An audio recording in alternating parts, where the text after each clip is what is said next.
عباد الصالحين في هذه الليلة المباركة، في هذه الليلة الشريفة، يا جميع الخير يا النبي سورة الفاتحة وإلى حضرة النبي محمد صلى الله عليه وسلم. سورة الفاتحة. بسم الله الرحمن الرحيم. الرحمن الرحيم إياك نعبد وإياك نستعين. بسم الله. Bismillahirrahmanirrahim. Alhamdulillahirabbil alamin wassalatu wassalamu ala sayyidina Muhammad wa ala alihi wa sahbihi ajmain. Amma ba'd. Radhiyallahu ankum. Wa qala al-Imam Al-Habib Muhammad bin Abdullah bin Syekh Al-Idrus Ba'alawi fi kitab Idah Asrar Ulumil Muqarrabin ila anqal faslun. Wal zamil adab ayyuhal akh inda istima'il kalam. Fala taqta'anna ala ahadin kalamah wa la tajbahu biraddin bainal jama'. Fa inna dhalika qabih. Fa in ra'aita min sahibika khata'an fi kalamih wa kana minal khata' alladhi la yadur fasamihhu fihi wa la tudhir aibahu bainan nas. Fa in arata irsyadahu fasbir hatta takhluwa bihi. Allahumma illa ayyakunal kalam minal khata' alladhi yajibu radduhu wa idharuhu lil jama'ah kay la yarsakhu fi adhanihim fala tarud alaihi raddan anifan walakin birifkin wa rahmah fa inna lahu min dhalika khajalun fadhambu lahu li'annahu huwa alladhi jana dhalika ala nafsih. Fa in kunta ra'isa qaumin wa muqaddaman ala jama'ah fataraffaq fi kalamik wa sakkin sawrata nafsik wahdaril ujub wa tajabbur fi muhawaratik fa inna dhalika yudfi'u nura ilmik wa yudhibu raunaqahu wa idha arata dawamar raha wa nailal mahmada wa hiyazatal ajr fala takun munakishan li muhawirika fil kalam wa taghafal an saqatatir rijal fa in khulifta fasbut wa la tajza wa in lakita matakrahu fahtamil wala tujawib fa inna dhalika sya'nu dawi sabat wa riyadha min aqwiya'i rijal wa kama qila rubba kalamin jawabu sukutu qala syair ma kullu qaulin lahu jawabu ma takrahu sukutu wa ansid lil mustad'afin wa sakin inzi'ajal mar'ubin wa tathabbat inda kalamil malhufin wa amilhum bifadli hilmik wajud alaihim bijamili mulatafatik washkur nikmatal amni wa da'atat tuma'ninah li'annahu qad warada fil kutubil munzalah mimma wassa bihi rabbu ta'ala al-umam as-salifah ansid lisa'il hatta yaqdiya kalamah thumma ardud alaihi birahmah wa kunil yatimi kal abir rahim walil madlumi nasiran la'allaka an takuna khalifatallah ta'ala fi ardih wa kadha ruwiya anna rabba ta'ala qala fit taurah mimma khataba bihi bani Israil liyunsid ahlus sama'i hatta atakallam wal yasma ahlul ardi ma akul usluk fi ta'ati wa kun sahiha fa inni anallahu al-adlus sahihul mustaqim dzul amanah la jawra indi al gharib la tattahiduhu fatalama kuntum ghuraba'a fi ardi masr wal aramila wal aitama la tadlimuhum fa innakum in dalamtumuhum wa sarahu ilayya sami'tu surahahum fayashtaddu ghadabi alaikum fa aqtulukum bisayf wa aj'alu nisa'akum aramil wa auladakum yatama warisha fala taqbaluha fa innar risha tu'mil basar wa tuzayyiful umur al-adilah wa idza ra'aita himara syani'ika rabidan tahta hamlih fayajibu an tahutta ma'ahu wa'lamu annakum in qabiltum wasiyati adaitu mu'adiyakum wa adghabtu mubaghidakum wa kadza idza samita insanan yuridu syai'an indaka minhu sabiqu ilm fa iyyaka an tasluba kalamahu istilaba wa tughalibuhu alaihi mughalabah fa inna dzalika sigharu nafsin wa dana'ah walakin istami'hu minhu ka'annaka la ta'rifuh fa inna dhalika sya'nu dawin nabli wathabat la siyama in kana sahibul kalam fi jam'in yahtaju ila tamyiz bainahum aw inda ra'isin yu'tharut tanaffuku ladeh fa inna minal laum kasruhu wa mughalabatuhu ala kalamih wa ma ahsana qawla syair la yantikuna anil fahsya'i in nataku wa la yumaruna man mara bi iktsari man talqa minhum takul laqaitu sayyidahum mithlun nujumi allati yasri bihasari wa'lam annal mustami' syarikul qail fala tuzghi ila kalamin qabih wa janib istima'al ghiba wan namima wa kullu ma'ibin minal kalam wa kun inda dhalika kama qala syair wa sam'aka sun an sama'il qabihi kasaunil lisani anin nutqi bihi fa innaka inda istima'il qabihi syarikun liqailihi fantabihi. Alhamdulillah rabbil alamin wassalatu wassalamu ala nuril mubin sayyidina wa maulana Muhammad وعلى آله وصحبه أجمعين.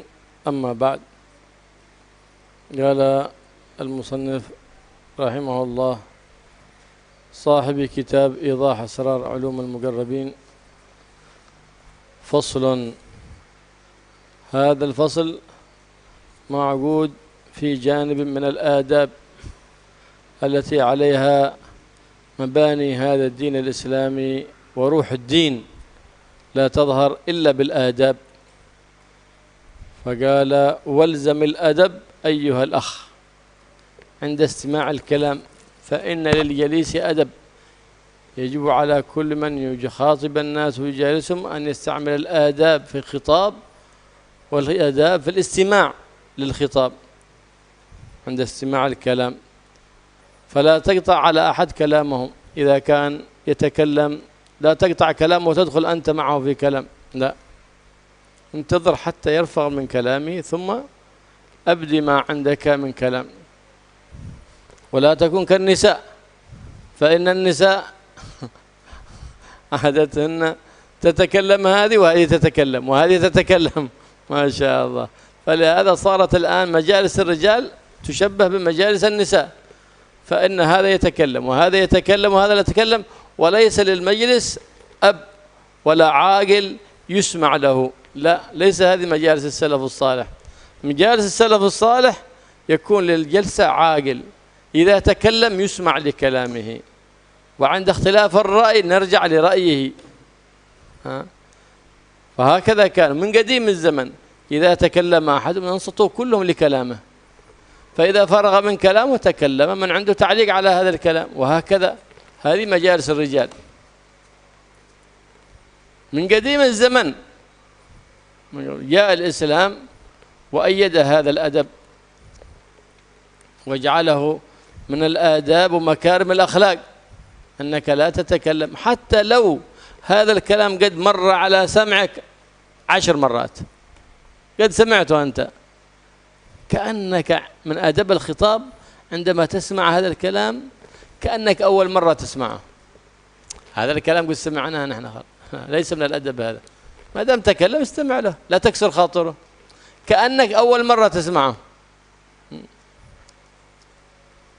كما قال الإمام الحداد: المسألة أنتم مرت عليكم مرة، ويأتي يخبر بها، قال نحن قد مرت علينا 10 مرات في القراءة، لكن إذا أتى بها أحد إلينا يقرأها أو يحكيها ننصت إليها وكأننا سمعناه منه لأول مرة، حتى يفرح ذلك المتكلم وأنه جاب فائدة جديدة لهذا الإمام، كأنه ما يعرفها.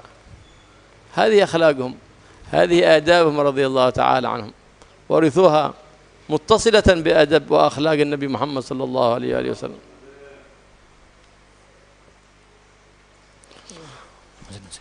Bismillahirrahmanirrahim. Alhamdulillahirabbil alamin, wassalatu wassalamu ala sayyidina Muhammad wa ala alihi wa sahbihi ajmain, amma ba'd.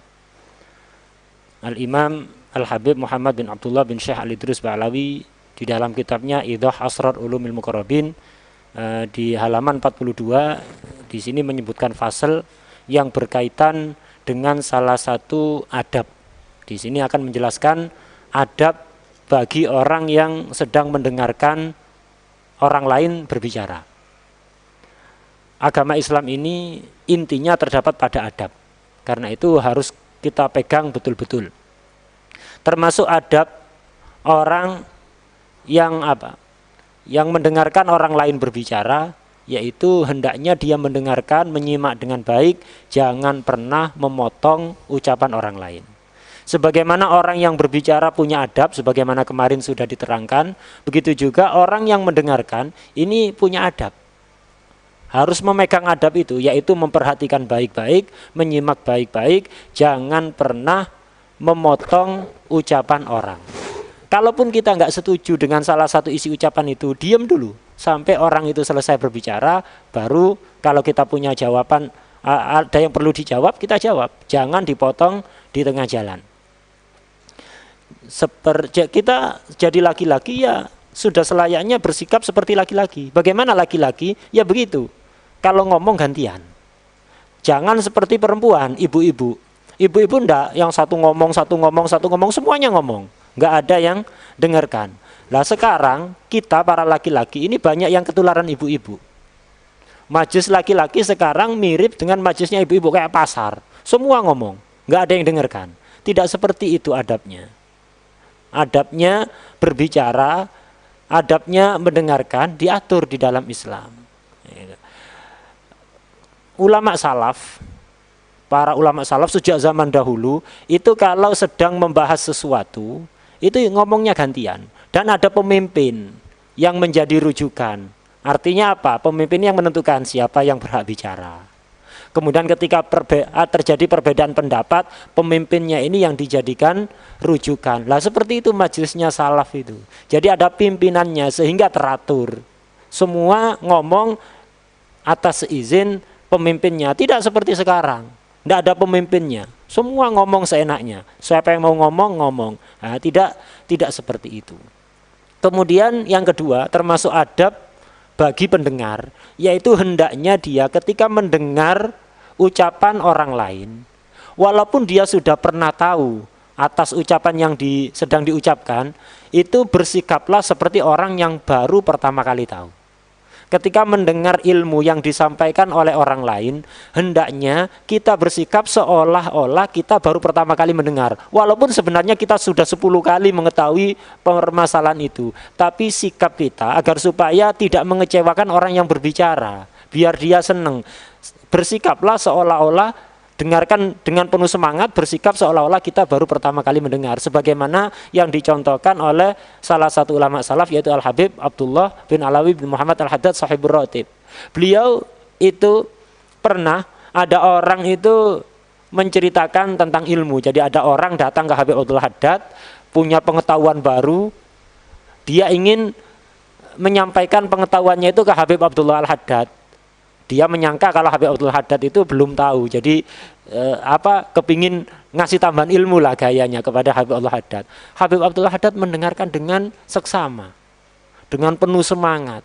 Biar apa? Biar orang ini senang. Setelah orang ini pergi ditanya, Habib, apakah Anda belum pernah tahu tentang apa yang disampaikan orang tadi? Oh, saya sudah baca 10 kali masalah itu. Saya sudah pernah dengar 10 kali. Cuman adab orang yang mendengarkan harus begitu. Jadi kalau ada orang ngomong, senengkanlah dia, jangan suka mengecewakan orang.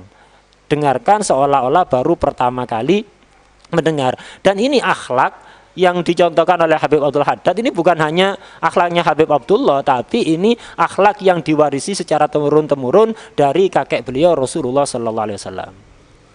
Wa idza sami'ta fi kalam man tastami' kalamahu khata'an, إذا كان ما يترتب على هذا الخطأ شيء فسامحه في كلامه. وإذا أردت أن تصحح له معلومته انتظر حتى تخلو به فتصحح له الخطأ الذي وقع في كلامه، ليس أمام الناس، فإنه قد يسبب له ذلك بعض الإحراج، خصوصا لو كان ممن أستاذ يدرس فتأتي أمام طلبته تقول هكذا. يمكن من طبيعة البشر أن يكون عنده هناك نوع من الإحراج، فمن الأداء حتى تخلو به. إلا إذا علمت أن هذا قام مثال يتكلم في الناس وتكلم بأحكام خطأ، وإذا انصرف الناس بتثبت هذه المعلومات في أذهانهم خطأ، وهذا حكم في الدين. هنا يجب عليك أن تنبه عليه في الحال حتى لا ينصرف الناس وتلتصق هذه المعلومات الخطأ في أذهانهم. كما الناس بعضنا يقومون يخطبون ويقولون هذا شرك، هذا كفر، هذا كذا قدام الناس، وعندي من العلم ما أدفع به هذا وأصحح معلومات الناس. هذا يجب أن تقوم أمام الناس ويقول يا إخواني فإنما قال يا أخي أن هذا لم يصح كلامك. إذا ما سمع الكلام فتقول يا إخواني أن ما نتى به هذا الشخص مخالف لما قرره العلماء، والعلماء العاملون المسند علمهم إلى النبي محمد صلى الله عليه وسلم يقولون كذا كذا كذا كذا، صح معلومات. هذا إذا عرفت. أما إذا عرفت أن هناك مدرس أستاذ عنده حلقة وأنت صدفة ذيك اليوم جئت وسمعت مسألة من هذا الأستاذ قد أخطأ، لو جيت ترد كلامه عن طلبته ربما وقع ذلك في باله، وربما الطلبة وقع نقص في قلوبهم على شيخهم هذا الذي يدرسهم، فعبا ينتفعون به، واستحيا ذلك الأستاذ فالأولى أن تنتظر حتى تعلمه بالصح في تلك المسألة فيردها في الدرس الآتي، كما قد وقع لبعض الفضلاء في تريم المحروسة من ساداتنا آل بعلوي، كان بصيرا فحضر ذات مرة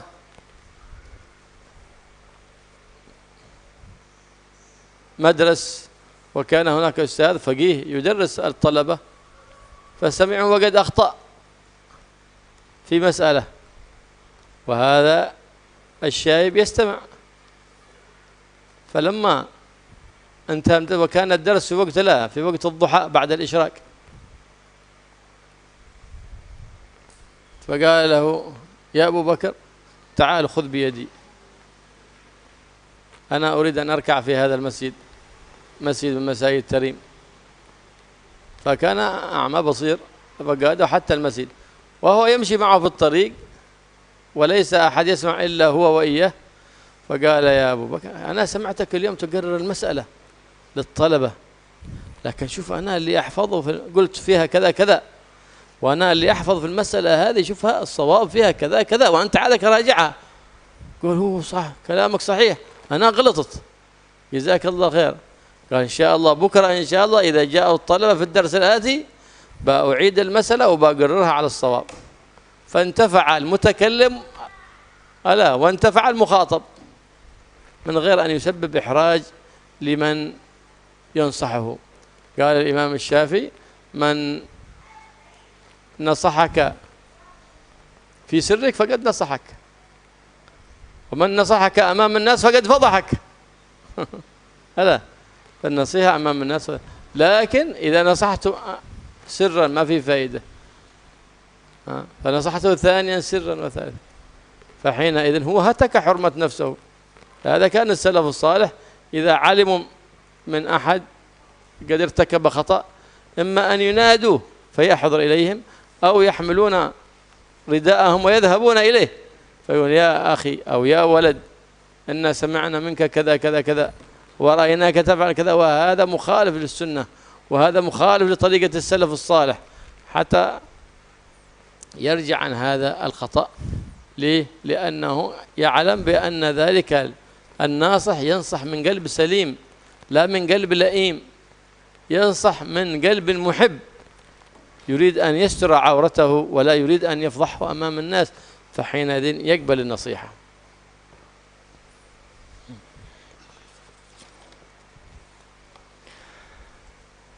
Termasuk adab bagi orang yang mendengarkan pembicaraan orang lain, apa yang disampaikan oleh orang lain, ketika mendengar sebagian apa yang diucapkan itu salah. Jadi misal mendengar ada pengajian, kita mendengar dari apa yang disampaikan itu ada keterangan yang salah. Lah ini diperinci. Tidak semua salah harus dibantah, tidak. Kadang-kadang ada kesalahan sepele yang tidak ngefek, tidak menyebabkan madarat, tidak menyebabkan bahaya dalam urusan agama atau urusan yang lain. Jadi kesalahan sepele tidak perlu dibantah, ya tidak usah dibantah. Kalau kita kepingin memperbaiki, misalnya yang menerangkan ini memang pemahamannya salah, tapi sepele, jangan dibantah, jangan disebutkan kesalahannya di depan orang. Atau tidak perlu dibantah sama sekali, sepele, nggak ngefek apapun. Tapi kalau memang kita bertujuan baik, ingin agar supaya orang ini pemahamannya berubah ke pemahaman yang benar, nasihati ketika tidak ada orang, 4 mata. Jadi 4 mata saja, jangan di hadapan orang. Karena mengingatkan orang di depan orang lain ini akan membuat hubungan itu tidak baik, akan merenggangkan hubungan, apalagi kalau yang diingatkan ini tokoh masyarakat atau ustadz di masyarakat itu atau di depan murid-muridnya. Ini nggak pas ini. Kalau mau mengingatkan nanti aja 4 mata.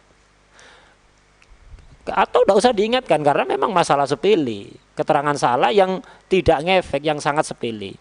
Tapi kalau keterangannya fatal, keterangannya ini salah dalam urusan hukum agama, jadi ada ustadz atau ada siapa menjelaskan hukum agama kepada masyarakat atau kepada murid, lah ini kok salah, maka harus dibenarkan seketika. Jangan malu kalau urusan ini.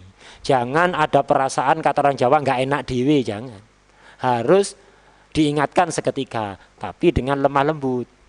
Dengan lemah lembut. Misal salah satu contoh, kadang-kadang kita melihat sebagian penceramah itu dengan seenaknya mengkafir-kafirkan orang, dengan mudahnya membid'ah-bid'ahkan orang, padahal masalah sepele yang tidak pantas untuk dikatakan itu menyebabkan kufur atau bid'ah, maka harus ini kalau dibiarkan nanti masyarakat kasihan. Masyarakat ini nanti akhirnya punya pemahaman yang salah, melekat kalau nggak langsung diingatkan. Maka hal seperti ini fatal ini.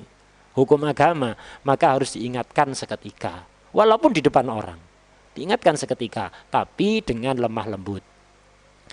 Atau misalnya ada seorang ustadz mengajari murid-muridnya. Secara kebetulan misalnya kita lewat, kok mendengar ada kesalahan yang salah. Nah ini, maka kalau hal seperti ini ingatkan jangan di depan muridnya. Karena apa? Kalau nanti diingatkan depan muridnya, ustadz ini nanti tidak dipercaya oleh muridnya nanti. Akhirnya ilmunya nggak bisa manfaat untuk orang lain. Yang kebanyakan keterangannya benar, ada sebagian salah, udah ingatkan. Ingatkan ketika nanti sudah tidak ada murid-muridnya, jangan di depan murid-muridnya. Pernah ada kisah ini di Tarim, sebagian habaib, ini sudah sepuh. Habib ini nggak buta, bisa melihat. Habib sepuh, ketika itu ada pengajian, akhirnya beliau duduk mendengarkan pengajian itu, pengajian untuk masyarakat. Di tengah-tengah pengajian, ustadznya ini yang menerangkan ini, ada keterangan salah yang disampaikan. Jadi keterangannya kurang pas. Habib yang sepuh ini diem aja, nggak bantah, nggak apa.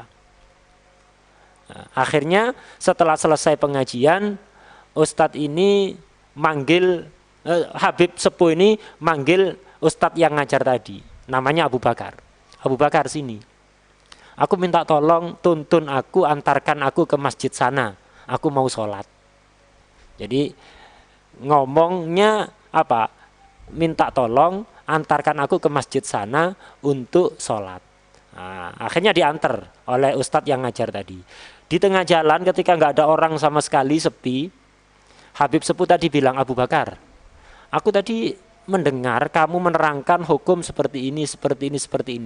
Seingatku kok tidak begitu ya.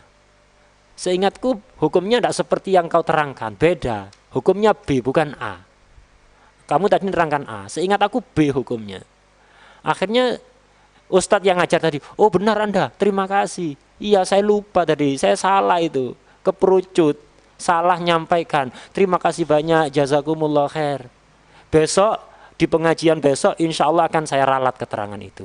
Nah ini kalau nasihat itu disampaikan dengan lemah lembut dan tidak di hadapan orang, cuma empat mata, akan menimbulkan manfaat. Yang menasehati mendapatkan manfaat, yang dinasehati juga mendapatkan manfaat, tanpa harus menyebabkan kerenggangan hubungan atau rasa tidak nyaman antara dua orang itu.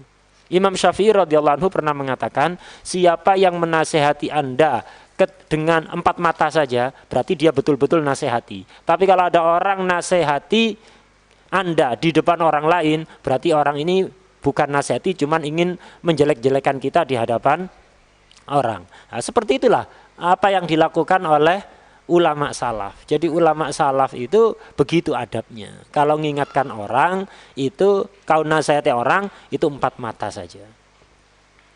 فإذا أردت دوام الراحة ونيل المحمدة عند الناس والفوز بالأجر والثواب فتغافل عن سقطات كلام من تسمع. فإن النبي محمد صلى الله عليه وسلم يقول 19 الراحة في التغافل. تغافل، ما أمور ما يترتب عليها شيء، تغافل كأنك لم ترها وأنت تراها، كأنك لم تسمعها وأنت سمعتها. هذا التغافل ما يترتب عليه شيء، لا فعل حرام ولا ترك واجب. تغافل عنهم فإنها التغافل فيها راحة للبال. نعم. وأما المجادلة في الكلام تورث البغضاء والشحنة والعياذ بالله. كان التغافل فيه الراحة. نعم. فربما تتكلم ويخالفك أحد الرأي فلا تجزع ولا تغضب، ألا فإننا كلنا نصيب ونخطئ، فتقبل من ينتقد عليك بصدر رحب، ولا تجزع من ذلك إذا لقيت ما تكره، ولا تجاوب ولا تدافع عن نفسك. ألا كذا ألا كذا ألا كذا، لا، الذي انتقد عليه إن كان انتقاده في محله خلاص خذ لك عبرة وحكمة وصلح الخطأ الذي ارتكبته، وإن كان انتقاده في غير محله فقد نبهك على خطأ لا أجل أن لا تقع فيه في المستقبل. وإن كان خرج من لسان حاسد أو حاقد انتفع من لسان الحاسد والحاقد. كيف تنتفع؟ إن كان ما قاله صحيحا فتنبه وأصلح نفسك، وإن كان ما قاله ذلك كذب وبهتان فهذا في صالحك حتى لا تقع في ذلك الخطأ في المستقبل، ولا تدافع عن نفسك ولا تجاوب. فالمجاوبة هذه كثير من المشاكل العائلية وبين الأصدقاء بالمجاوبة، بل ربما مجاوب بين زوجه وزوجته حتى حصل الطلاق والفراق والعياذ بالله. ولو سكت وسكن هو لما وقع بينهم أي فرقة ولما تشتتت العائلة بسبب المجاوبة. تخاصم وتباعد أصدقاء بسبب المجاوبة. وظهرت الآن وسائل جديدة في المجاوبة، جروب، وهو ما هو قرب إلا بعد والعياذ بالله، ما هو قرب، سموه جروب هو إلا بعد، يتنافون ويتخاصمون بالولاء، وذا يرد ردا شنيعا وهذا يرد ردا شنيعا على مسائل لا تسمن ولا تغني من جوع. ريتها مسائل فقهية قال العلماء كذا وقال العلماء كذا وعندنا نص قيل بكذا، لا، مسائل لا تسمن ولا تغني من جوع، ويتجاوبون ويتشاتمون عليها. الآن موجود في الواتساب على إيش؟ كل ذلك يخل بالإنسان ويشوش على الإنسان، ويدل على أن الإنسان ليس من أهل الرياضات، وأنه ليس من أهل الثبات، وليس يعد من أقوياء الرجال. وليس كل كلام لا يتجاوب عليه، وليس كل رسالة في الويئة أو في الواتساب يجاوب عليها، لا ليس كل كلام. فبعض الكلام جوابه السكوت، وبعض الرسائل تشوفها في الويئة ايش جوابها؟ أنك تمسحها على طول، هذا جوابها، تمسحها أو تقيلها حظر وانتهى الكلام. ليس كل رسالة تجاوب عليها، وليس كل كلام له جواب، لا، ما كل قول له جواب. جواب ما تكره السكوت، كل كلام تكرهه ايش جوابه؟ السكوت، تسكت عنه، خصوصا في محاورتك مع اللئيم. محاورة اللئام إذا تكلم السفهاء اللئام فإن أحسن الرد لهم أن ترد عليهم بإيش؟ بأي كلام؟ بالسكوت. هذا أقوى من ضرب الرصاص، تك تك، أقوى من ضرب الرصاص. فيهم ناكي، إيه خلاص، هو يراجع حساباته، بعدين يراجع الأرشيف حقه، يذهب يراجع الأرشيف حقه. لكن لو أعطيته في الكلام بيزداد كلام، وبيزداد الكلام بيولد كلام، والنار بيتولد نار، حتى تكون المخاصمة والمقاطعة، وربما كان المقاتلة والعياذ بالله. لا، لكن إذا نطق السفيه فلا تجبه، فخير من إجابته السكوت. هذا الدواء الناجع لمثل هذا الصنف من الناس.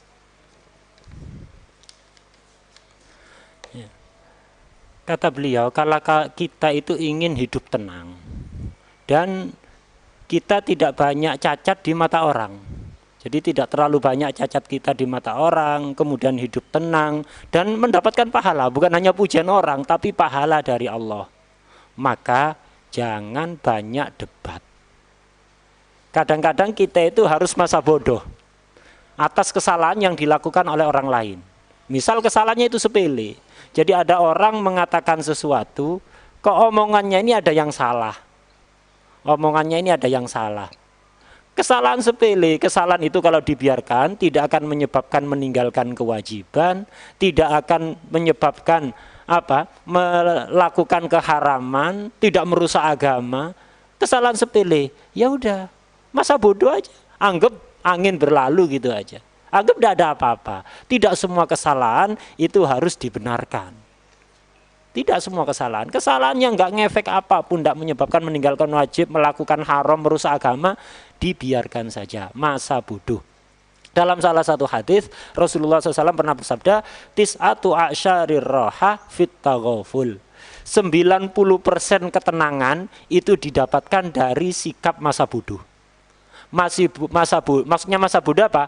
Masa bodoh dari kesalahan orang lain yang sepele, yang tidak ngefek apapun dalam urusan agama. Udah, kepingin hidup tenang, masa bodoh. Ketenangan itu terdapat 90%-nya kita dapatkan dari sikap masa bodoh atas kesalahan orang lain yang sepele. Ini hadis Rasulullah sallallahu alaihi wasallam. Dan kemudian ketika kita berbicara, kok ada orang nggak setuju dengan omongan kita, dibantah oleh orang lain, nggak usah gelisah, nggak usah jengkel, nggak usah, apalagi jawab. Jadi nggak usah gelisah, nggak usah jengkel, nggak usah dijawab, dan jangan pernah kita itu berusaha bela diri. Karena setiap orangnya begitu, tidak ada orang itu omongannya semuanya benar, itu tidak ada. Setiap orang pasti omongannya ada salah. Jadi ketika kita ngomong, kok ada orang lain bantah, menolak omongan kita, kemungkinannya ada dua. Kemungkinan memang kita salah. Kalau memang kita salah, ya sudah. Berarti ini nasihat yang harus kita ambil manfaatnya. Kalaupun kita benar, dibantah oleh orang, ada orang menolak omongan kita, yang bantah ini bohong, ya sudah, tidak usah dijawab, tidak usah bela diri. Berarti kita harus waspada. Jangan sampai kita terjerumus ke kesalahan itu. Kita dibantah, katanya kita salah melakukan kesalahan A. Padahal kita tidak melakukan kesalahan itu. Sudah, tidak usah jawab. Apa? Waspada.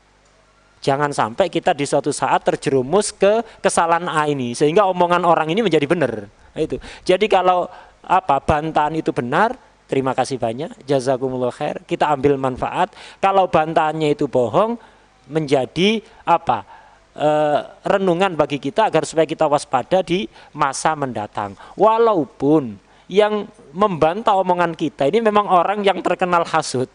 Orang ini memang misalnya di masyarakat terkenal orang hasud. Jadi senengannya memang beda sama orang lain. Sudah, tidak usah dijawab, buat apa? Nggak usah semua omongan dijawab. Kadang-kadang kerenggangan hubungan, apakah itu di keluarga atau antara teman dengan teman, mitra kerja atau tetangga dengan tetangga, permusuhan itu kadang-kadang munculnya gara-gara yaitu seneng debat. Ada ngomong gini jawab, ngomong gini jawab. Tidak semua omongan harus dijawab. Kadang-kadang suami istri sampai bercerai gara-gara apa? Debat. Debat kadang masalah nggak penting. Omongan ini tidak setuju dijawab saja. Udah, nggak semua omongan harus dijawab. Akhirnya timbul perceraian. Akhirnya hubungan kerenggangan dengan tetangga, dengan teman. Tidak semua. Sekarang, apalagi sekarang musim grup-grup WA ini. Grup ini dalam bahasa Arab, grup ini artinya dekat. Tapi sebenarnya grup ini menjauhkan. Kadang-kadang grup itu dalam bahasa Arab, grup itu berasal dari kalimat kurub. Kurub itu artinya dekat. Tapi kadang-kadang grup itu bukan mendekatkan antar anggota grup, justru membuat permusuhan antar anggota grup, menjauhkan antar anggota grup. Gara-gara apa? Seneng debat. Itu sebabnya. Ada masalah apa debat? Masalah apa debat? Kadang-kadang bukan masalah penting. Kalau debat urusan agama, ada salah dibenarkan sih mending. Kadang-kadang yang didebatkan itu masalah-masalah yang la yusminu wa la yughni minju. Itu kalau dimakan tidak mengenyangkan, tidak menggemukkan, nggak ada faedah kayak kerupuk. Itu. Jadi debat masalah sepele. Yang menang ya nggak untung, yang kalah ya nggak rugi. Lalu didebat no. Nah ini yang menyebabkan akhirnya kerenggangan antara satu orang dengan orang lain. Tidak semua omongan harus dijawab, dibantah. Begitu juga SMS, pesan WA. Tidak semua SMS atau pesan WA itu harus dijawab. Bahkan sebagian SMS, sebagian pesan WA, jawaban terbaiknya apa? Langsung dihapus. buka setelah tahu isinya apa, nggak usah dijawab. Kadang-kadang apa? Jawaban terbaik adalah dihapus. Gitu aja. Kadang-kadang begitu. Khususnya kata beliau, ketika kita berdialog, berbicara dengan orang yang tidak baik, orang yang memang tidak baik akhlaknya, maka jawaban terbaik menanggapi omongan orang nggak baik apa? Diem. Jadi ada orang nggak baik, ngomong ABC, ngomong ngalor ngidul segala macam. Jawaban terbaik bagi dia apa? Diem. Diemnya kita ini lebih menyakitkan kepada orang tersebut daripada orang itu ditembak dengan peluru. Jadi orang itu kalau tembak dengan peluru mungkin sakitnya biasa, tapi kalau dia ngomong ngalor ngidul panjang lebar, nggak kita jawab, kita dibiarkan aja, diem. Itu lebih menyakitkan pada dia. Sehingga harapannya dia akan sadar, kenapa kok saya nggak dijawab? Akhirnya dia neliti, oh iya ternyata memang omongan saya tidak pantas dijawab, omongan ngelantur. Nah kadang-kadang begitu. Adapun kalau kita jawab, ya dia tidak akan berhenti. Dia ngomong kita jawab, ya ngomong lagi, kita jawab, ngomong lagi terus, tidak ada berhentinya. Bisa-bisa ini menyebabkan pertengkaran atau peperangan. Dikatakan dalam salah satu syair, ma kullu qaulin lahu jawabu ma takrahus sukutu. Tidak semua ucapan itu harus dijawab. Jawaban atas sesuatu yang tidak menyenangkan, diem. Wa hadar at-tajabbur wal ghatrasah wal ujub fi kalamik.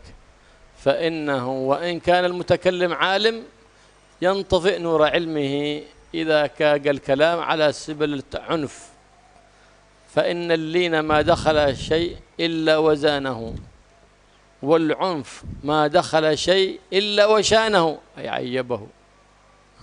فترفق في خطابك ولا تكن متغطرسا كما قال بعض المغفلين وكان من الخطباء، فقال دخل ديسة فقال لهم اسمعوا يا بقر، فقيل له اسكت يا ثور. متغطرس فلقي جوابا يليق به. هكذا بل ينبغي أن ينصت، خصوصا للمستضعفين الذين يظنون أن ما حب يسمع كلامهم، فلا يمكن عنده سؤال يستحي يبذل نفسه لهم. ما هو أستاذ جالس في بيته منتظر ورقة من التأمير تأتي حتى تطلبه للتدريس في المسجد، ويعرف أن الديسة هذه فيها عوام ما يفهمون شيء عن الدين، ويدعي أنه أستاذ. أنت طلب من التأمير إن كان هناك وقت فاضي أريد أن أعمل درس في هذا المسجد، هل يمكن أو لا؟ ولا تنظر لمن بيعطيك هذا المال ولا شيء، لله سبحانه وتعالى. إن جاء شيء خير وبركة، إذا ما جاء شيء خير وبركة. ما أدري من أين جاء هذا المبدأ عند الأساتذة القطرسة وكبر النفس، لأنها أساتذة ما تربوا يا أخواني، أساتذة نفوسهم رافعة حتى ما بذلوا أنفسهم للعامة وقربوا منهم، حتى أن العامي عنده سؤال يستحي. فينبغي أن ينصت للمستضعفين ويقرب منهم. كيف كان سيدنا الحسن الصبط رضي الله تعالى عنه عندما مر على أناس مساكين ضعفاء وكانوا يأكلون في ناحية من الطريق، فقال السلام عليكم ورحمة الله، قال وعليك السلام يا ابن بنت رسول الله صلى الله عليه وسلم، تفضل تفضل. كان مكان، فكان على خيل، وقال هؤلاء مساكين مستضعفين، هؤلاء لابد نجبر خاطرهم، لو كانوا أغنياء يمكن ما أخرج، لكن لما كانوا من المستضعفين خرج من خيل، من على خيله، فجلس إليهم على الأرض، وكان معهم قليل من الطعام اليابس، فشاركهم في ذلك الطعام اليابس المتقشف، وتظاهر لهم أنه يعني ما شاء الله أكل، وأن أكلهم زين، ما ذم أكلهم ولا شيء، ما قال ناقص ملح ولا زائد ملح. بعد أن جبر خاطرهم قال أنا اليوم ضيفكم وأنتم غدا أضيافي، في ساعة كذا في وقت كذا قدموا علي، مرحبا. فهيأ لهم الوليمة والطعام الجميل وأكرمهم أحسن الإكرام. هذه سيرة السلف الصالح. ما هو يتواضع في غير محل التواضع، ويظهر شدته وعنفه عند الناس المستضعفين. إذا حضر أناس شدة أقوياء كانا مثل الهر، هذا ليس على خلق حسن، بل إن الخلق الحسن هو الذي يستمر معك، مع هذا ومع هذا ومع هذا ومع هذا، مع كل طبقات الناس، مع الدون ومع الأعلى، مع الأشراف ومع العامة، كله يكون خلق على سنن واحد. هذه خلق جد الحسن محمد صلى الله عليه وآله وسلم. ينبغي ذلك لمن رأيته في قلبه هيبة منك فتقرب منه حتى تزول هذه الهيبة والخوف. فكثير من عندهم مسائل في الدين مساكين ربما يستحي أنه يسأل، وربما ما يجد أستاذ يبذل نفسه للعامة ليسألوه عن أمر دينهم. لكن انظر سيرة العلماء المتقدمين، فإنهم يقربون من العامة ويبذلون أنفسهم، وإن نقص شيء من مقامهم، لأن لا يعتقدون أن لهم مقام أصلا. فإن من اعتقد أن له مقاما فلا مقام له عند الله، ومن اعتقد أن له قدرا عند الله فلا قدر له عند الله. فالإنسان العاقل دائما هو الذي يلوم نفسه ولا يثني على في باطنه ما حد داري، ولا يعتقد فيها الكمال، فحينئذ يسعى في إهلاكها. فما دام ساخطا عنها وساخطا عليها فحينئذ يسعى في تكميلها. تكمل نفسك بماذا؟ بسخطك عليها. لكن للأسف اليوم نحن في مدارس يعلمونهم الرضا عن النفس، يعلمونهم ويعدون هذا من الدروس النفسية. لابد تعد كذا، ولابد حتى علموهم قلة الأدب على الكبار. صغير يتكلم ويتبجح في حضرة الكبار، في مدارسهم علموهم هكذا ولا يبالي. انظر، بينما إنسان تخرج من معهد متصل بالنبي محمد صلى الله عليه وسلم كيف أخلاقه، وإنسان آخر ولد تخرج من مدارس هذه العمومية، انظر كيف تصرفاتهم وكيف أدبهم. انظر بس، شوف بعينك بس واحكم. نحن ما بنحكم أنت تحكم بعدين. انظر لذلك وترى الفرق بين من اتصل علمهم بالنبي محمد صلى الله عليه وسلم وبين من لم يتصل علمهم إلا بأنظمة ومدارس لا تقر للنبي محمد صلى الله عليه وسلم بأي مودة ولا أي محبة ولا أي اتباع. Kemudian di kitab ini kita diperingatkan jangan pernah kita itu merasa besar, sombong, membanggakan diri, keras. Ini kalau dilakukan walaupun oleh orang alim maka akan padam cahaya ilmunya. Jadi perlu menjaga tata cara kita bersikap atau berbicara. Jangan pernah berbicara atau bersikap yang menampakkan kesombongan, membanggakan diri atau keras. Karena apa? Kelembutan itu kalau masuk ke apa saja akan menjadikan sesuatu itu indah.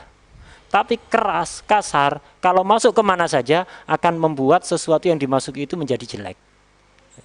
Sebagaimana ada dulu sebagian penceramah terbiasa menggunakan kata-kata kasar. Dia masuk ke sebuah kampung, ketika ceramah ngomongnya itu kasar. Jadi orang-orang awam yang mendengarkan ceramahnya, dia berbicara memulai kata-katanya, dengarkan wahai sapi. Ini penceramah model apa? Jadi membuka ceramahnya dengan berkata-kata seperti itu, dengarkan para sapi. Akhirnya sebagian awam menjawab, oh ya diamlah kebu. Akhirnya dia manggil orang awam sapi, dia dipanggil kebu. Jadi jangan gunakan kata-kata seperti ini, khususnya dengan orang-orang lemah, orang-orang miskin, orang-orang awam.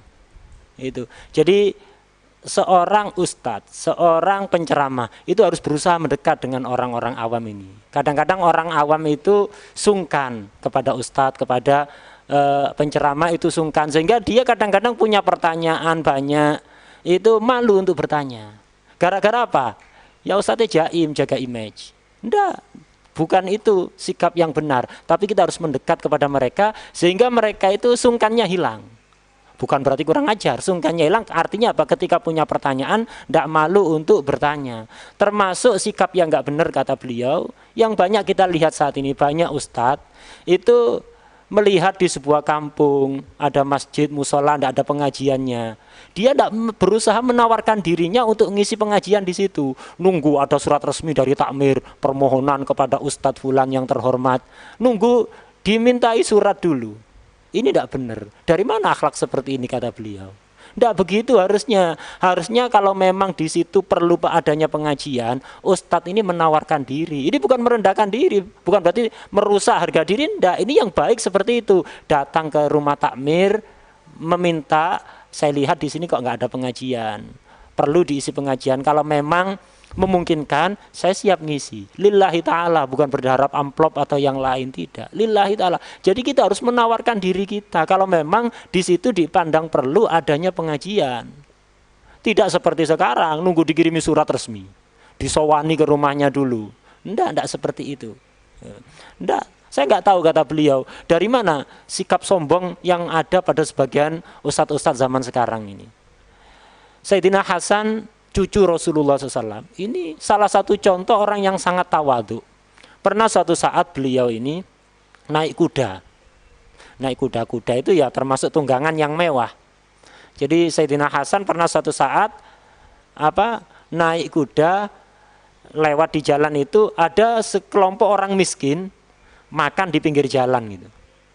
Makan di pinggir jalan, mereka manggil, wahai Sayyidina Hasan cucu Rasulullah SAW. Oh ya, ada apa? Orang miskin. Ini kita sedang makan-makan. Monggo, jenengan ikut makan bersama kita. Sayyidina Hasan, karena yang ngajak orang miskin, ini kalau ditolak tersinggung. Kalau yang ngajak orang kaya mungkin beliau tidak turun. Tapi karena yang ngajak orang miskin, takut mereka tersinggung, akhirnya beliau turun dari kudanya, gabung bersama mereka, makan bersama mereka. Makanan mereka apa? Makanan yang sedikit dan makanan ya dikatakan makanan nggak enak lah. Makanan itu tempe tahu kalau istilah sekarang. Itu. Jadi tapi beliau menunjukkan sikap seolah-olah beliau senang sekali diundang oleh mereka, makan bersama mereka, bersama orang-orang miskin. Nggak gengsi. Akhirnya kemudian setelah selesai, beliau menyenangkan hati mereka, makan bersama mereka, beliau berkata, hari ini aku menjadi tamu kalian, maka besok kalian harus menjadi tamuku. Besok jam sekian kalian datang ke rumahku gantian. Sekarang kalian yang menjamu aku, besok aku yang menjamu kalian. Akhirnya Sayyidina Hasan pulang dan besok harinya beliau menyiapkan makanan yang begitu nikmat. Makanan-makanan yang mahal untuk menyenangkan hati orang miskin tersebutlah. Begini akhlak Rasulullah, akhlak cucu Rasulullah SAW. Dan beginilah akhlaknya salaf, tawadhu. Tidak seperti sekarang kadang-kadang kita melihat orang tawadhu tidak pada tempatnya. Kalau ke penguasa tawadhu, kalau ke orang-orang kaya tawadhu. Tapi kalau ke orang-orang lemah, kalau ke orang-orang miskin, menunjukkan kalau dirinya besar. Tidak tawadhu, enggak seperti itu. Kita tawadhu kepada siapapun, tidak pilih-pilih, tidak pandang bulu. Dan beliau mengulang, hendaknya kita ketika melihat ada orang itu kok merasa sungkan pada kita, deketi, sehingga sungkannya itu berkurang. Karena harapannya apa? Biar ketika dia punya pertanyaan, kepingin nanya masalah hukum, itu dia enggak sungkan. Itu yang dilakukan oleh salaf. Kenapa salaf melakukan itu? Karena salaf meyakini dalam hatinya bahwa mereka sama sekali nggak punya kedudukan di sisi Allah. Mereka merasa makhluk yang paling hina di sisi Allah. Padahal mereka orang yang tinggi kedudukannya di sisi Allah. Tapi mereka dalam hati meyakini kalau mereka sama sekali tidak memiliki kedudukan di sisi Allah. Karena orang yang meyakini, menganggap dirinya punya kedudukan derajat di sisi Allah, berarti ini adalah orang yang sama sekali tidak punya derajat atau kedudukan di sisi Allah. Hendaknya kita itu setiap saatnya harus menyalahkan nafsu kita. Jangan pernah ridho dengan nafsu kita.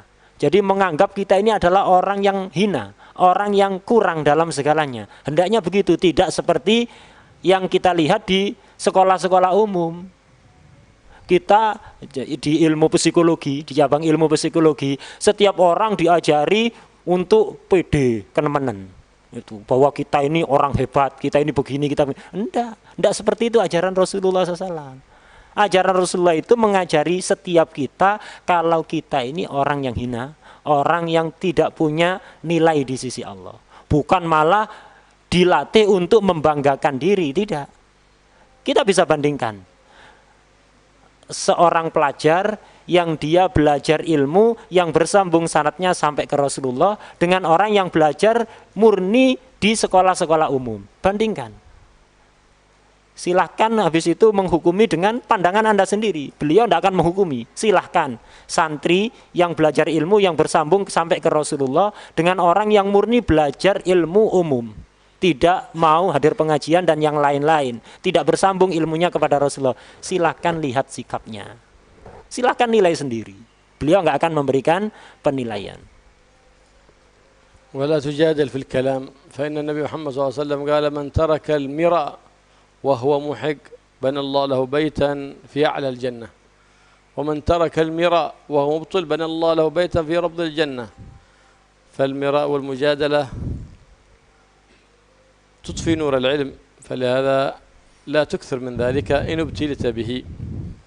واحفظ سمعك فلا تسمع به إلا كل خير ولا تنطق بلسانك كل خير، فإن السمع والبصر وكل أولئك مسؤول يوم القيامة فينطق عنك. نعم. ولا تستمع إلى غيبة وإلى نميمة، فإن المغتاب لو لم يجد أذنا تسمع لما اغتاب، والنمام لو لم يجد أذنا تسمع لما نمى.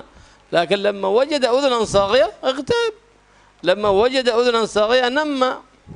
وسمعك صن عن سماع القبيح، من غيبة من كل قبيح، كصون اللسان عن نطق به، كما تصون لسانك عن السب والشاتم واللعن والغيبة، كذلك صن سمعك عن سب والشاتم وسماع الغيبة والنميمة. لماذا؟ لأن المستمع شريك القائل. لهذا يقول النبي محمد صلى الله عليه وسلم المستمع أحد المغتابين. ألا هو واحد منهم، هو أحد من المغتابين. ليه؟ لأنه استمع لهم وكان في فرصة أن يقول عندي شغل ويقوم من ذلك المجلس حتى يخوض في حديث غيره يرجع. فإنك عند استماع القبيح شريك لقائله فانتبه. الله يحفظ أسماعنا وأبصارنا من المعاصي وجوارحنا كلها، ويصرف كل نعمة أنعم الله بها علينا في طاعته وطاعة حبيبي محمد صلى الله عليه وآله وسلم. Kemudian sekali lagi beliau mengingatkan kepada kita semuanya untuk tidak senang debat. Jangan biasakan diri kita untuk berdebat, dikit-dikit debat. Dalam sebuah hadis Rasulullah SAW pernah bersabda, kurang lebih artinya siapa yang meninggalkan perdebatan, padahal dia benar, tapi menahan diri untuk tidak debat, maka akan dibuatkan istana oleh Allah di puncak surga.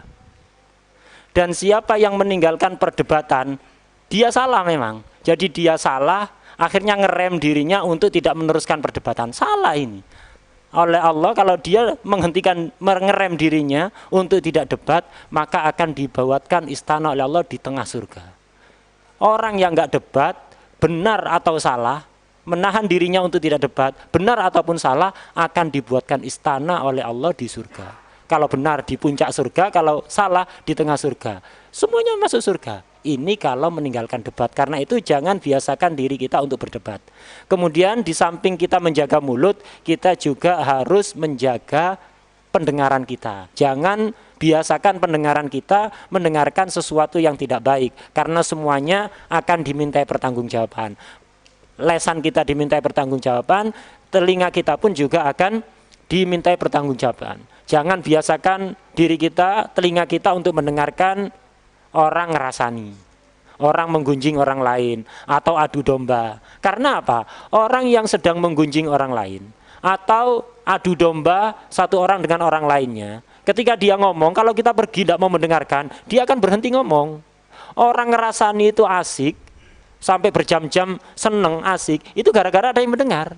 Orang adu domba itu asik ngomong kalau ada yang mendengar. Kalau kita tidak mau mendengarkan, tidak ngereken, ya dia akan diam dengan sendirinya. Karena itu Rasulullah memberikan peringatan kepada kita agar supaya jangan menggunakan telinga kita untuk mendengarkan hal-hal yang tidak baik. Dalam salah satu hadis dikatakan al-mustami' ahadul mughtabain.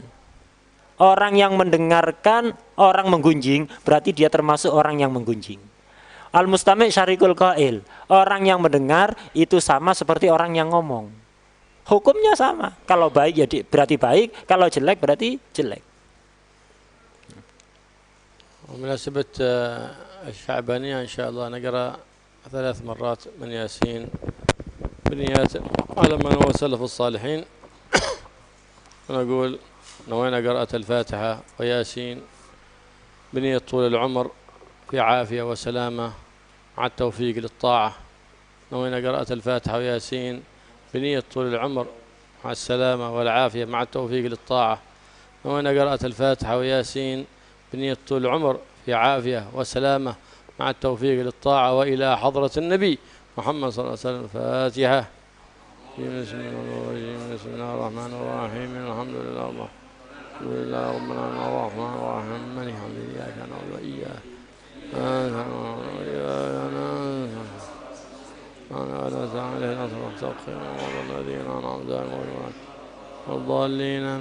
بسم الله الرحمن الرحيم. ياسين والقرآن الحكيم إنك لمن المرسلين.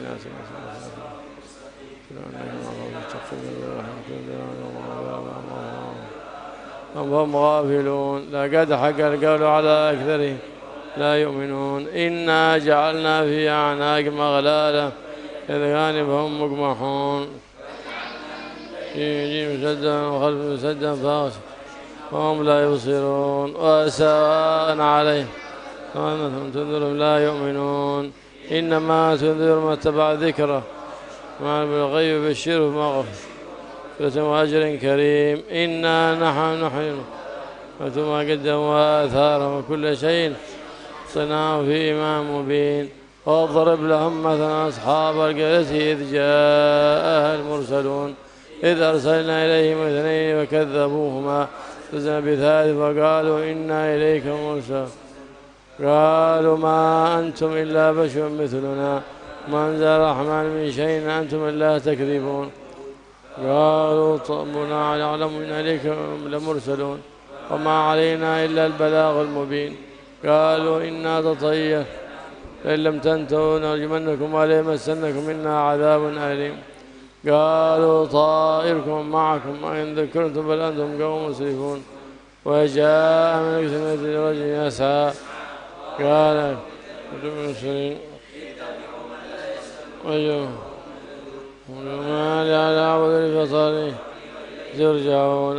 أتخذ من دونه يدا يمد الرحمن وضر عن شفاعتهم ولا ينقذون. إني إذا لفي ضلال. إني آمنت بربكم فاسمعون. قيل ادخل الجنة قال ليس قوم يعلمون بما غفر لي كبير مكرمين. نزلنا على قوم من بعدهم جند من السماء وإنا منزلين إلا صيحة واحدة خامدون. يا حسرة للعباد ما من رسول الله كانوا بي يستهزئون. ألم يروا كم أهلكنا قبلهم من القرون أنهم إليهم لا يرجعون. وإن كل لما جميع لدينا محضرون.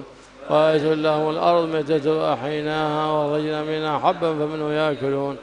وجعلنا فيها جنات من نخيل وأعناب وفجرنا فيها من العيون ليأكلوا من ثمره وما عملت أيديهم أفلا يشكرون. سبحان الذي خلق الأزواج كلها مما تنبت أنفسهم مما لا يعلمون. وآية لهم الليل نسلخن النهار فإذا هم مظلمون.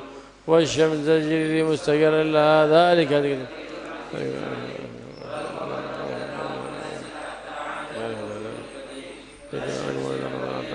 الشمس والليل سابق النهار وكل في فلك يسبحون وآية لهم أنا حملنا ذريتهم في كل مشي وخلقنا لهم من مثله ما يركبون وإن نشأ نغرقهم فلا صريخ لهم ولا هم ينقذون إلا رحمة منا ومتاعا إلى حين وإذا قيل لهم اتقوا ما بين أيديكم وما خلفكم لعلكم ترحمون وما تأتيهم من آية من آيات رب إلا كانوا عنها معرضين وإذا قيل لهم أنفقوا ما رزقكم الله قال الذين كفروا للذين آمنوا أنتم لو يشاء الله أطعمه إن أنتم إلا في ضلال مبين ويقولون متى هذا الوعد إن كنتم صادقين ما ينظرون إلا صيحة واحدة تأخذهم من خصهم فلا يستطيعون توصية ولا إلى أهلهم يرجعون ونفخ في الصور وإذا هم من الأجداث إلى ربهم ينسون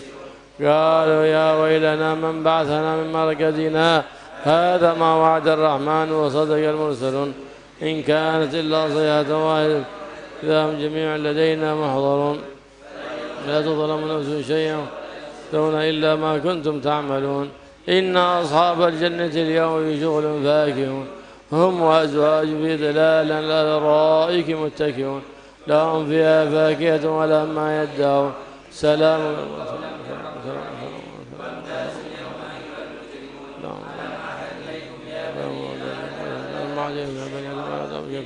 لكم عدو مبين وأن اعبدوني هذا صراط مستقيم ولقد أضل منكم جبلا كثيرا أفلم تكونوا تعقلون هذه جهنم التي كنتم توعدون اصلوها اليوم ما كنتم تكفرون اليوم نختم على أفواههم وتكلمنا أيديهم وتشهد أرجلهم ما كانوا يكسبون ولو نشاء لطمسنا على أعينهم فسبقوا الصراط فأنا يبصرون ولو نشاء لمسخناهم على مكانتهم متضامضين ولا يرجعون ومن نعمره نكسه في الخلق أفلا يعقلون وما علمنا الشعر ما ينبغي له إن هو إلا ذكر قرآن مبين لينذر من كان حيا ويحق القول على الكافرين أولم يروا أنا خلقنا لهم مما عملت أيدينا أنعاما فمالكون وذللنا لهم فمنها ركوبهم فيأكلون ولهم ما في ومشارب أفلا يشكرون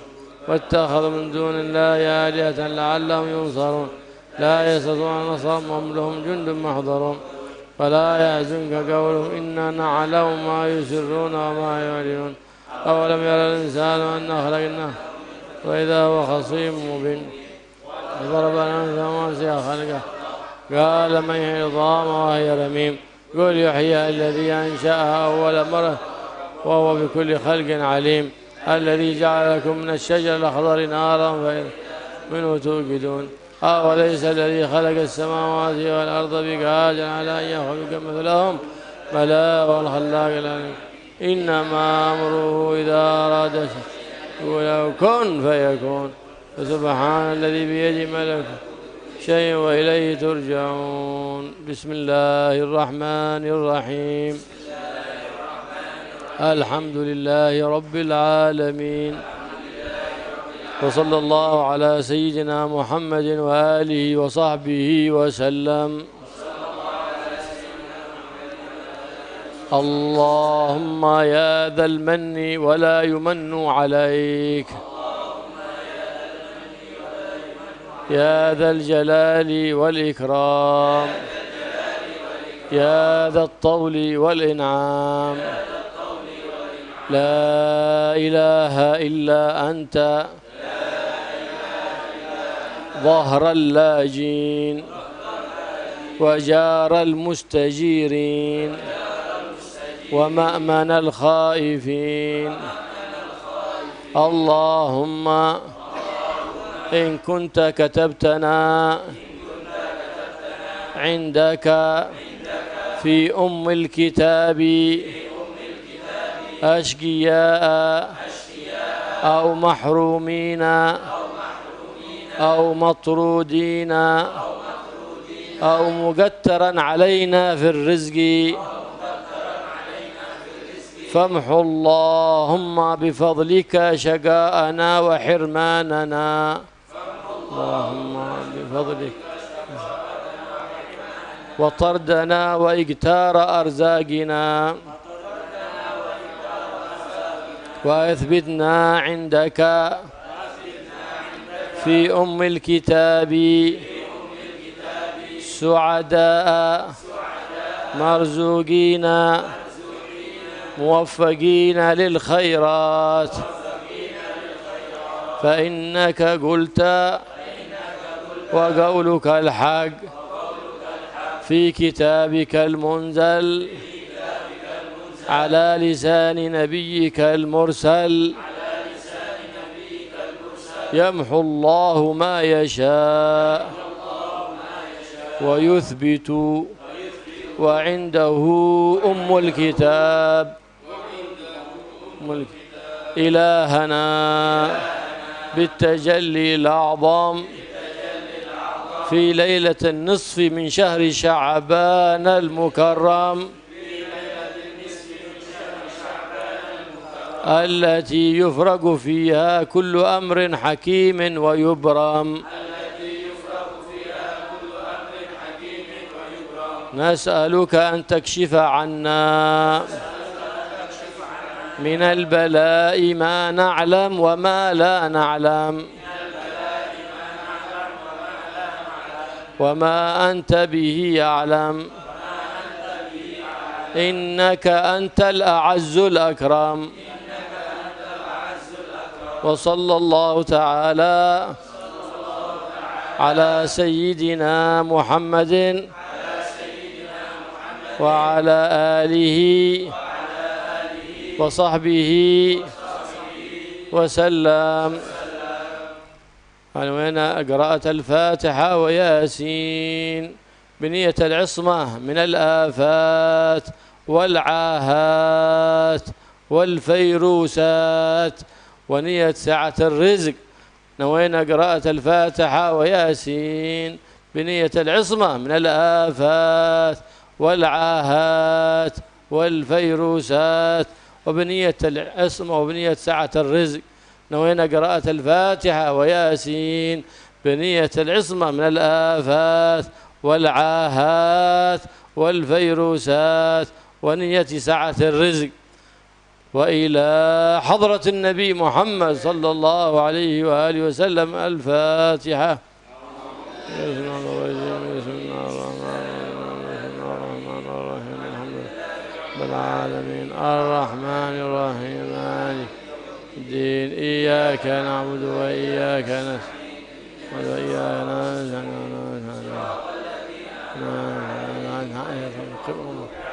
نستعين والضالين. بسم الله الرحمن الرحيم ياسين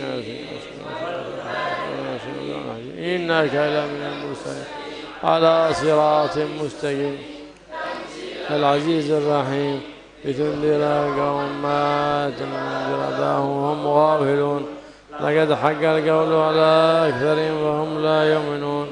إنا جعلنا في أعناق لا بين أذقانهم فهم مقمحون وجعلنا من بين أيديهم سدا فأغشيناهم فهم لا يبصرون. وسواء عليهم أأنذرتم أم لم تنذرهم لا يؤمنون. إنما تنذر من اتبع الذكر بالغيب فبشره بمغفرة وأجر كريم. إنا نحن نحيي الموتى ونكتب ما قد أثار وكل شيء أحصى في إمام مبين. واضرب لهم مثلا أصحاب القرية إذ جاء المرسلون إذ أرسلنا إليهم اثنين وكذبوا فعززنا بثالث فقالوا إنا إليكم مرسلون. قالوا ما أنتم إلا بشر مثله وما أنزل الرحمن من شيء أنتم إلا تكذبون. قالوا رب يعلم إنا إليكم لمرسلون وما علينا إلا البلاغ المبين. قالوا إنا تطيرنا بكم لم تنتهوا لنرجمنكم ولمسنكم منا عذاب أليم. قالوا طائركم معكم أئن ذكرتم بل أنتم قوم مسرفون. وجاء من أقصى المدينة رجل يسعى قال يا قوم اتبعوا المرسلين اتبعوا من لا يسألكم أجرا وهم مهتدون. وما لي لا أعبد الذي فصلني وإليه ترجعون أأتخذ من دونه آلهة الرحمن بضر لا تغني عني شفاعتهم شيئا ولا ينقذون إني إذا لفي ضلال مبين إني آمنت بربكم فاسمعون قيل ادخل الجنة قال ليت قومي يعلمون بما غفر لي ربي وجعلني من المكرمين وما أنزلنا على قوم من بعده من جند من السماء وما كنا منزلين إن كانت إلا صيحة واحدة هم خامدون يا حسرة على العباد أن يأتيهم رسول لا كانوا به يستهزئون ألم يروا كم أهلكنا قبلهم من القرون إنهم إليهم لا يرجعون وإن كل لما جميع لدينا محضرون الأرض ميتة وأحييناها وأخرجنا منها حبا فمنه يأكلون وجعلنا فيها جنات من نخل وأعنابا وفجرنا فيها من العيون ليأكلوا من ثمره وما عملت أيديهم فلا يشكرون سبحان الذي خلق الأزواج كلها ما تنبت الأرض من أنفسهم مما لا يعلمون وآية لهم الليل نسلخه النهار فإذا هم مظلمون والشمس تجري لمستقر له ذلك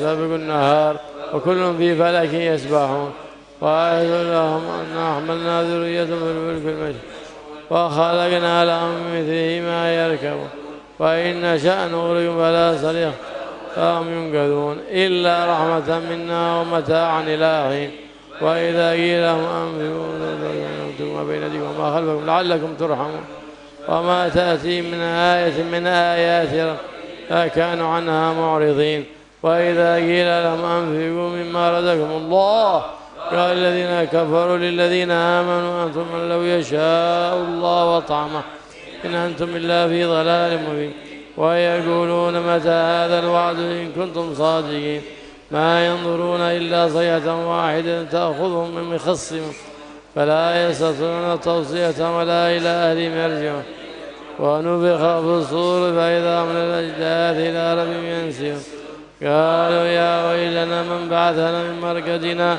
هذا ما وعد الرحمن وصدق المرسلون إن كانت إلا صيحة واحدة فإذا هم جميع لدينا محضرون فاليوم لا تظلم نفس شيئا ولا تجزون إلا ما كنتم تعملون إن أصحاب الجنة اليوم في شغل فاكهة هم وأزواج في ظلال على الأرائك متكئون لهم فيها فاكهة ولهم ما يدعون سلام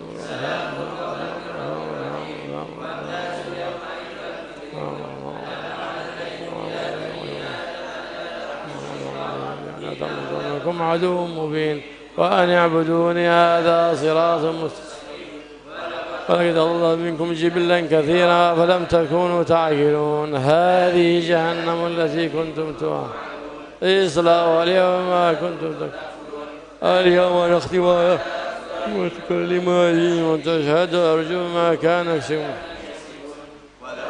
ولا تمسنا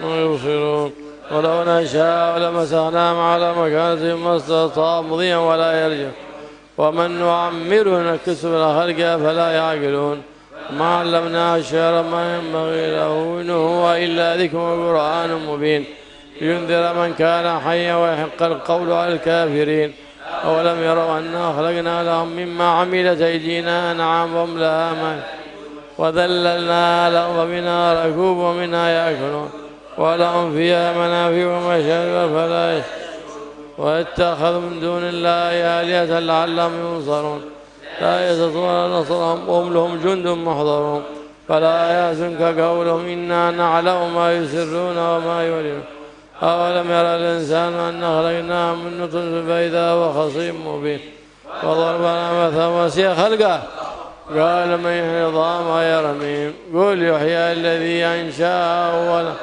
وهو بكل خلق عليم الذي جعلكم من الشجر الأخضر نارا فإذا أنتم منه توقدون أوليس الذي خلق السماوات والأرض بقادر على أن بلى وهو الخلاق العليم إنما أمره إذا أراد يقول له كن فيكون.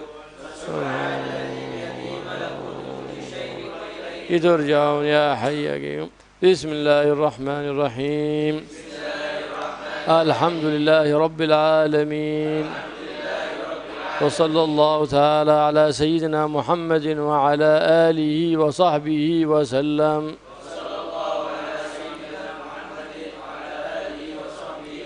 اللهم يا ذا المن ولا يمن عليه،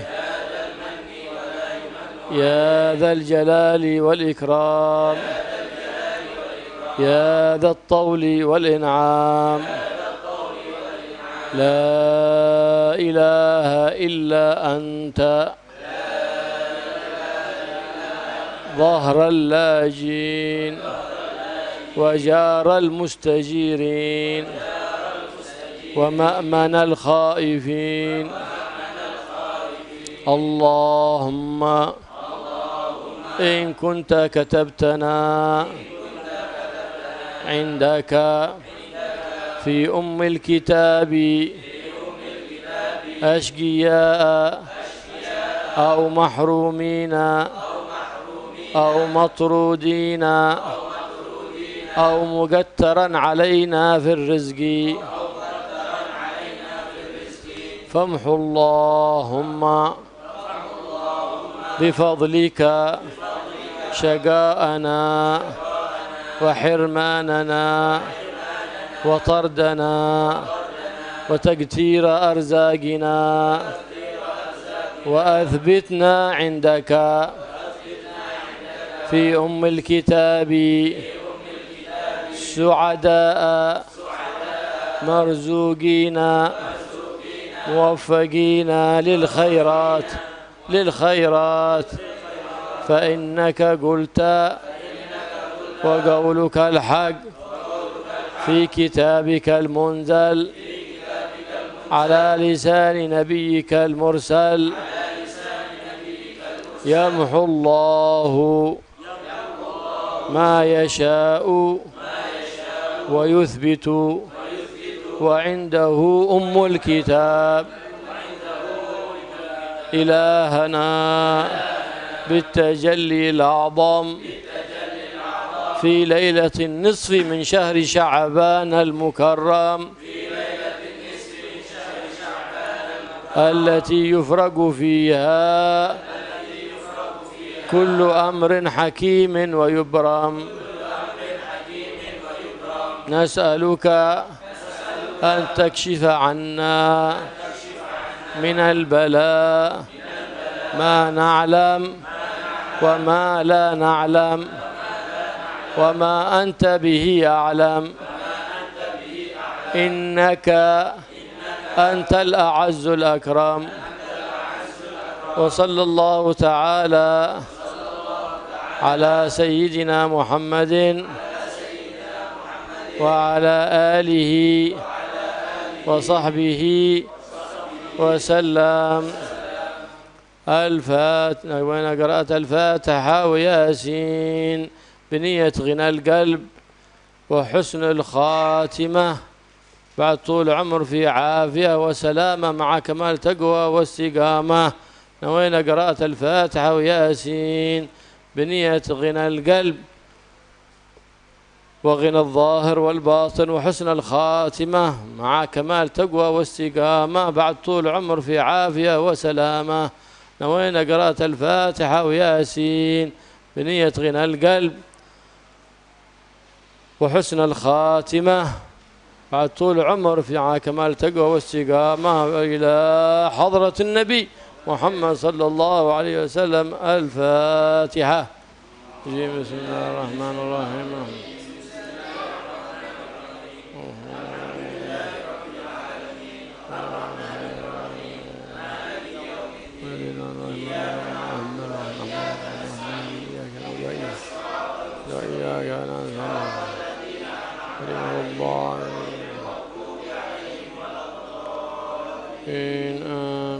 بسم الله الرحمن الرحيم. ياسين ياسين ياسين ياسين من المرسلين على صراط مستقيم تنزيل العزيز الرحيم لتنذر قوما ما أنذر آباؤهم فهم غافلون لقد حق القول على أكثرهم وهم لا يؤمنون إنا جعلنا في أعناقهم أغلالا كالأذقان وهم مقمحون وجعلنا من بين أيديهم سدا خلفهم سدا فأغشيناهم فهم لا يبصرون وسواء عليهم أنذرتهم أم لم تنذرهم لا يؤمنون إنما تنذر من اتبع الذكر الرحمن بالغيب فبشره بمغفرة وأجر كريم إنا نحن نحيي الموتى ونكتب وآثارهم وكل شيء صيناهم في إمام مبين واضرب لهم مثلا أصحاب يأتي إذ جاء المرسلون إذ أرسلنا إليهم اثنين فكذبوا فعززنا بثالث فقالوا إنا إليك مرسلون قالوا ما أنتم إلا بشر مثلنا وما أنزل الرحمن من شيء أنتم إلا تكذبون قالوا ربنا يعلم إنا إليكم لمرسل وما علينا إلا البلاغ المبين قالوا إنا تطيرنا بكم لئن لم تنتهوا نرجمنكم ولا يمس إنا عذاب أليم قالوا طائركم معكم إن ذكرتم بل أنتم قوم مسرفون وجاء من أقصى المدينة رجل يسعى قال يا قوم اتبعوا المرسلين أنتم لكم أجرا وهم مهتدون وما لي لا أعبد الذي فطر وإليه ترجعون أأتخذ من دونه آلهة الرحمن يضر لا تغني عني شفاعة شيئا ولا ينقذون إني إذا لفي ضلال مبين إني آمنت بربكم فاسمعون قيل ادخل الجنة قال يا ليت قومي يعلمون بما غفر لي ربي وجعلني من المكرمين وما أنزلنا على قوم بعد من جند من السماء وما كنا منزلين إن كانت إلا صيحة واحدة فإذا هم خامدون يا حسرة على العباد ما يأتي رسول الله كان به يستهزئون ألم يروا كم هلكنا قبلهم من أنهم إليهم لا يرجعون وإن كل لما جميع لدينا محضرون رأيت لهم الأرض الميتة أحيناها وأرنا حبا فمنه يأكلون وجعلنا بها جنات من نخيل وأعناب وفجرنا فيها من ليأكلوا من ثمره وما عملت أيديهم فلا يشكرون سبحان الذي خلق الأزواج كلها مما تنبت الأرض من أنفسهم مما لا يعلمون وآية لهم الليل نسلخ النهار فإذا هم مظلمون والشمس تجري لمستقر ذلك تقدير العزيز العليم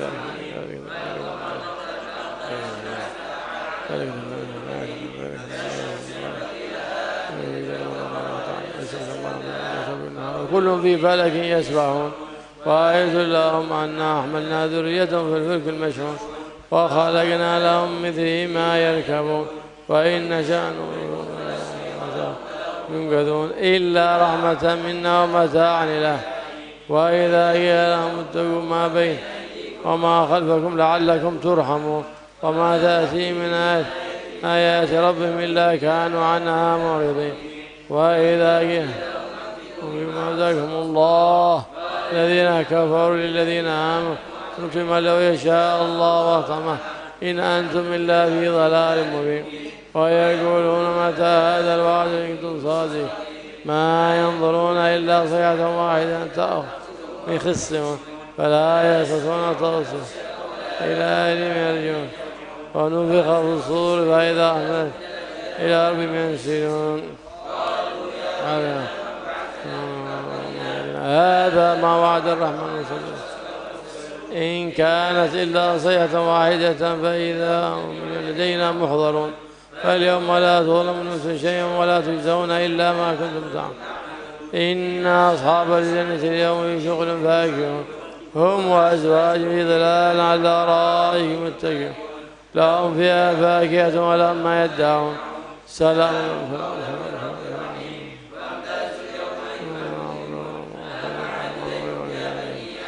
ألا تعبدوا الشيطان إنه لكم عدو مبين وأن اعبدوني هذا صراط مستقيم ولقد أضل منكم جبلا كثيرا أفلم تكونوا تعقلون هذه جهنم التي كنتم توعدون اصلوها اليوم ما كنتم تكفرون اليوم نختم على أفواه تكلمنا أيديهم وتشهد أرجلهم بما كانوا يكسبون ولو نشاء لطمسنا على أعينهم فسبقوا الصراط فأنى يبصرون ولو نشاء لمسخناهم على مكانتهم ما استطاعوا مضيا ولا يرجعون ومن نعمر نكس في الخلق أفلا يعقلون وما علمنا الشعر ما ينبغي له إن هو إلا ذكر وقرآن مبين لينذر من كان حيا ويحق القول على الكافرين أولم يروا أنا خلقنا لهم مما عملت أيدينا أنعام فهم لها مالكون وذللنا لهم فمنها ركوب ومنها يأكلون ولهم فيها منافع ومشارب فلا واتخذوا من دون الله آلهة لعلهم ينصرون لا يستطيعون نصرهم وهم لهم جند محضرون فلا يحزنك قولهم إنا نعلم ما يسرون وما يعلنون أولم يرى الإنسان أن خلقناه من نطفة هو خصيم مبين وضرب لنا مثلا وسع خلقه قال من يحيي العظام وهي رميم قل يحييها الذي أنشأها أول مرة وبكل خلق عليم جعلكم من الشجر الأخضر نارا فإذا أنتم منه توقدون أوليس الذي خلق الأرض بقادر مثلهم بلى ذاك عليم إنما أمره إذا أراد شيئا كن فيكون سبحان الذي بيده ملكوت كل شيء إليه ترجعون يا حي يا قيوم بسم الله الرحمن الرحيم الحمد لله رب العالمين وصلى الله على سيدنا محمد وعلى آله وصحبه وسلم اللهم يا ذا المن ولا يمن عليه يا ذا الجلال والإكرام يا ذا الطول والإنعام لا إله إلا أنت ظهر اللاجين وجار المستجيرين ومأمن الخائفين اللهم إن كنت كتبتنا عندك في أم الكتاب أشقياء أو محرومين أو مطرودين أو مقترا علينا في الرزق فامحو اللهم بفضلك شقاءنا وحرماننا وطردنا وإكتار أرزاقنا وأثبتنا عندك في أم الكتاب سعداء مرزوقين موفقين للخيرات فإنك قلت وقولك الحق في كتابك المنزل على لسان نبيك المرسل يمحو الله ما يشاء ويثبت وعنده أم الكتاب إلهنا بالتجلي الأعظم في ليلة النصف من شهر شعبان المكرم التي يفرق فيها كل أمر حكيم ويبرم نسألك أن تكشف عنا من البلاء ما نعلم وما لا نعلم وما أنت به أعلم إنك أنت الأعز الأكرم وصلى الله تعالى على سيدنا محمد وعلى آله وصحبه وسلم بسر الفاتحة. بسم الله الرحمن الرحيم. الحمد لله ضالين من الفاتحة بنية الشفاء الشريفة فاطمة بنت شهاب الدين ونية الشفاء من مرضانا ومرضاكم ومرضى المسلمين أجمعين. يصبنا علينا بالعافية التامة والشكر على العافية والستر العافية ومتعنا بجميع أسماعنا وأبصارنا وقوتنا كل نعمة نبه وعلمنا يصرفها في نعمة في رضاء الله ورضاء حبيب محمد صلى الله عليه وسلم. كل أدب كل يبلغنا كل ما يجعل جميع حاجاتنا وحاجاتكم ويضيب بجاه النبي خير البرية الفاتحة وإلى حضرة النبي محمد صلى الله عليه وسلم بسر الفاتحة. بسم الله الرحمن الرحيم. الحمد لله رب الرحمن الرحيم الضالين. ربنا تقبل منا وتب علينا واغفر لنا يا كريم يا رب يا حي يا قيوم يا الله يا قريب عطاء لا تبصي يا أول يا آخر يا رحمة ارحمنا والمحبين وصلى الله عليه وسلم والحمد لله رب العالمين.